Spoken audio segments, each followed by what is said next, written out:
Hi everybody, this is the investing teacher, high school science teacher, teaching others how to invest. In this video I'm going to do a little bit of a different strategy than I normally look at on our channel.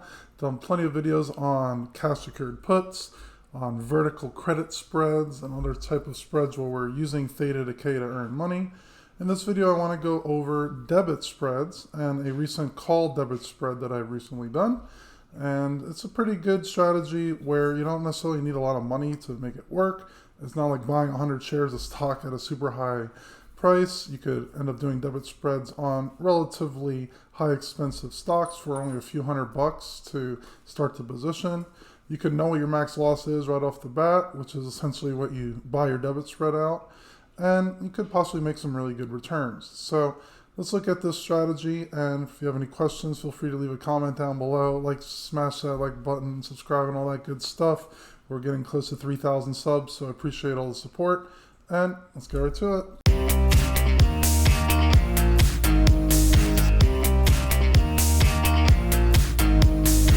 Okay, so if you've recently seen any of my videos on credit spreads, you could do a 5-lift credit spread, and your max loss would be $500. But you could receive maybe $100, $200 in premium if you set them up correctly. In a call debit spread, you're actually going to be doing the reverse. You're essentially going to be buying a call at a certain strike price a little bit lower, ideally, than the current price, and then sell another call a little bit higher, possibly a little bit out of the money on that price. By doing so, it's going to be a net debit, meaning you're going to have to pay to start the position. And theta decay is a little bit against you because you do need the stock to go up in the short term. It could be ideally 30, 45 days if you set them up correctly. However, you could possibly make even bigger gains than the credit spread. I would only do this strategy for positions that you think will continue to head upwards, that you have a pretty strong condition on. You could look at the moving averages if they're trending upward, looking at RSI, MACD histograms, and whatnot. And you could make more returns again than a credit spread. A vertical credit spread is perfectly fine in some of these cases, but if you want to get a chance at even higher gains, call debit spreads could be ideal. So let's look more into the strategy, how to implement it, and a recent position that I've did this week on B2U. Okay, so let's look at call debit spreads. They're not necessarily as risky as they appear, depending on how you set them up. So when to use a call debit spread? If you think the stock will move up in a pretty short time frame, we're not looking at 2-3 years here, but relatively quick gain in the stock price, you could profit on these positions with less than a 50% success rate, depending on where you set up your strikes and when you buy to close them. Because of this, don't necessarily have to be right all the time. As long as you're getting pretty good gains, maybe 40, 45% of the time, you could actually have pretty good profits on it. Ideally, you would use this when a stock has some sort of positive trend on it. Maybe it hit a new 52-week high. The 50-day moving average might cross the 200-day moving average, called the golden cross, where it's showing trend line in the recent term going up higher than the long-term 200-day. And you could do this with low bid-ask spreads. If you have very wide bid-ask spreads, it'll be hard to get out of the positions pretty quickly if you need to, or you could lose a lot on those bid-ask differences.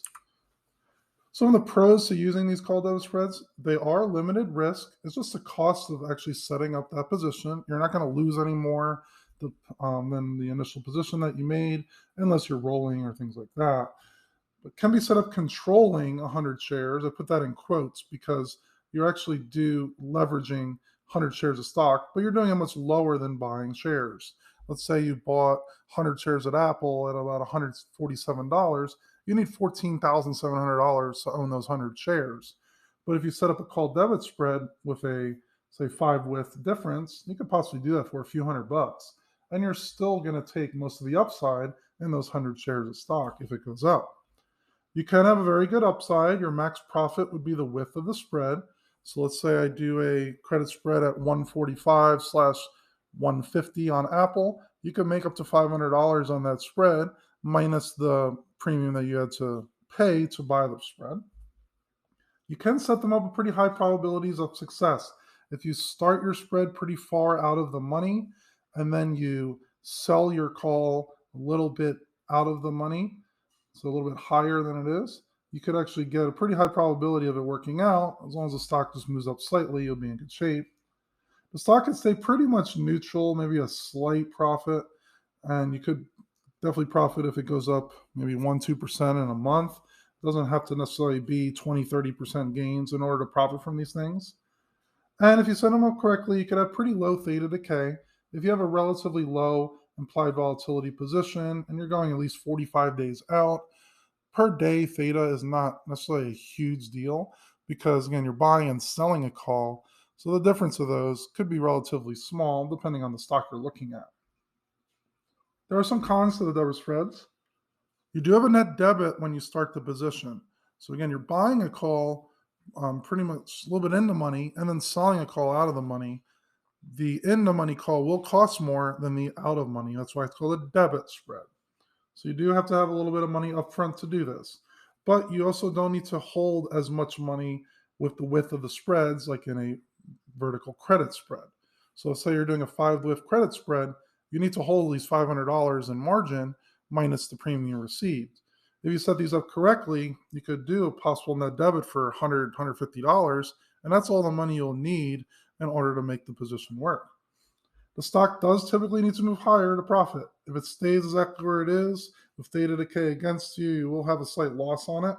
But if it does move higher up to a certain point, you could show a net profit relatively quickly, within 30, 45 days possibly. You do have a limited amount of time for that option to work. If you're going to buy and hold Apple for years, there's a very good chance it's going to be increasing in value.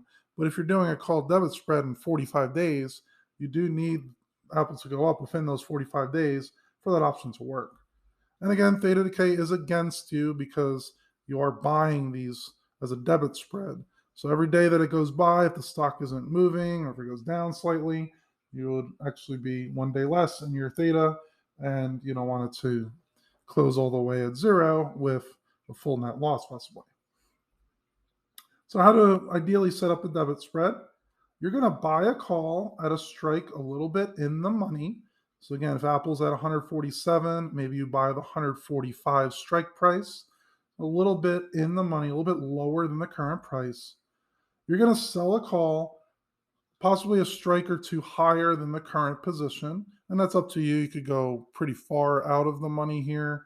Ideally, I like to look for some that are a little bit out of the money. So 147, maybe I'll look at the 150 strike price for Apple. And it will be a net debit of the differences in those premiums. So you have to buy a call at a certain premium. That's a debit in your account. You'd have to sell a call. That'd be a credit in your account. But there will be a net positive on these two, and that will be your net debit.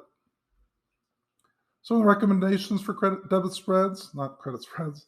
Buy the call a few strikes around about 0.7 delta in the money. So you want to be a little bit lower than the current strike price. Then you want to sell a call a little bit out of the money. And ideal expiration dates about 30 to 45 days. So you have a little bit of time for that position to work in your favor. For example, let's say the stock's at $20 a share. Maybe you buy a call 35 days out at, say, $17 a share, so a bit in the money. And let's say it costs you $420. You'll then sell a call 45 days out at 22. Notice the 22 is a little bit higher, a little bit out of the money of the current stock price. And that might cost you, say, $210. The total cost to start this position, you had to buy the call at 420. You made a credit of 210. You subtract those, it would cost you $210 to set up this position. Now, the stock closes above 22. At expiration, your max profit will be $500, which is the width of your spreads. 22 minus 17 is 5. And then you have to subtract your 210 debit from the position, and you can make a $290 profit on this position. Very good return for a small amount of money. This is a recent example I did with BTU, as you can see in the stock price all the way from April to now, definitely trending upward.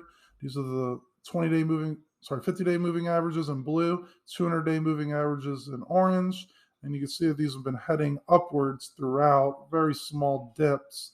And when you look at the 200-day moving average, it's been a very steady increase. So I decided to do a call debit spread on this position last week. So 907, the stock was at 1865. I didn't quite follow exactly what I'm recommending here. I actually bought a 1015 call at 19. So I actually bought a call a little bit out of the money. But then I sold a call at 23. So that was a $4 debit spread. And the net debit cost me $125. Again, buying the call minus selling the call was a net difference of $125. That's going to be my max loss. One of the benefits of these debit spreads, you know going into it what your max loss could be. You're not going to lose more than that because you're actually buying these positions. Your max profit could be up to $400 or $500. This would be $400 here. This is the difference of your spreads. The stock did go up quite a bit in the last few days, and it went up to 19.6 at one point, which was higher than my bought call. So I ended up selling the spread for $145. This would be a $20 gain because I went from 145 to 125. And then that's a 16% return when you do 20 divided by 125. And a 16% return in just 4 days' time. A little bit less with the commissions, but very good short-term return. Okay, here's one possible call debit spread you could consider for September 13th, 2021. This is from Tupperware Brands. If you look at these little red and yellow bands, this is the Hashimoto clouds, and it's showing that it's trending upwards. You do have your golden cross, your moving average head across the previous one. That's the blue line and the orange line. And it is hovering between 23 to 22, and right now it's at 23.19. There's a decent chance that it might increase in the short term. So one thing you could do possibly is go to the October 15th calls at 22. You could buy the call for 22, would be about $230. You might get a little bit less.